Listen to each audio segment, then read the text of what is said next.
बहुत समय पहले की बात है। गंगावती नगर के महाराज शिकार को निकले। शिकार की तलाश में सुबह से शाम हो गई। तभी अचानक उनकी नजर एक जंगली सुअर पर पड़ी।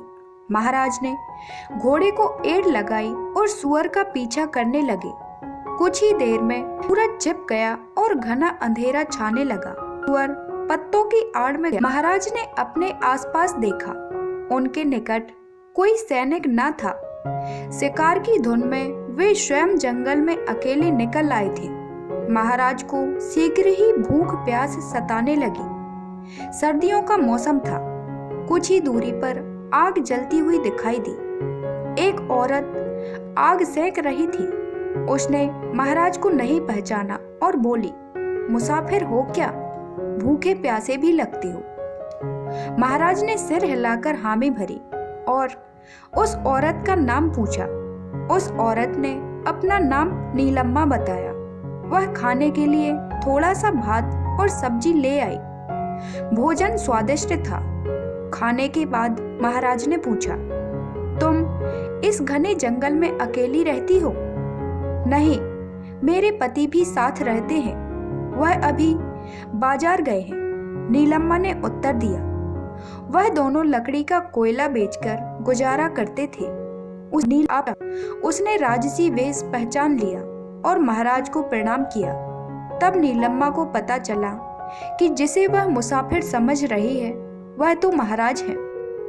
महाराज ने खुश होकर उन्हें चंदन वन उपहार में दे दिया। तभी सैनिक भी महाराज की खोज में वहीं और महाराज लौट गए। इस बात को कई वर्ष बीत गए। एक दिन महाराज पुनः शिकार खेलते खेलते चंदन वन में जा पहुंचे। तभी उन्हें नीलम्मा और उसके पति की याद आई। उन्होंने सोचा कि वे दोनों भली प्रकार जीवन यापन कर रहे होंगे।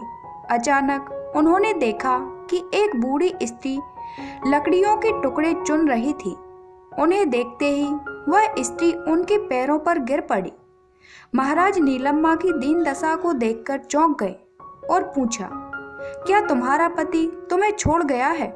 नहीं महाराज, हम आज भी उसी तरह प्रेम से रहते हैं और लकड़ी का कोयला बनाकर बेचते हैं। क्या?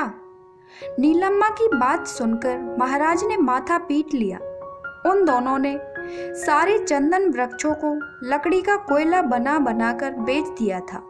महाराज ने नीलम्मा के पति को लकड़ी का एक टुकड़ा देकर कहा, जरा इसे बाजार में बेच आओ। बाजार में चंदन की लकड़ी हाथों हाथ बिक गई। नीलम्मा के पति को बहुत सारे पैसे मिले।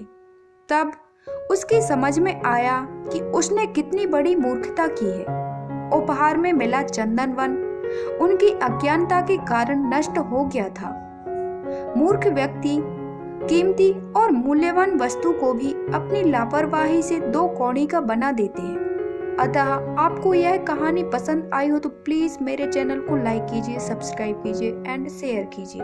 धन्यवाद।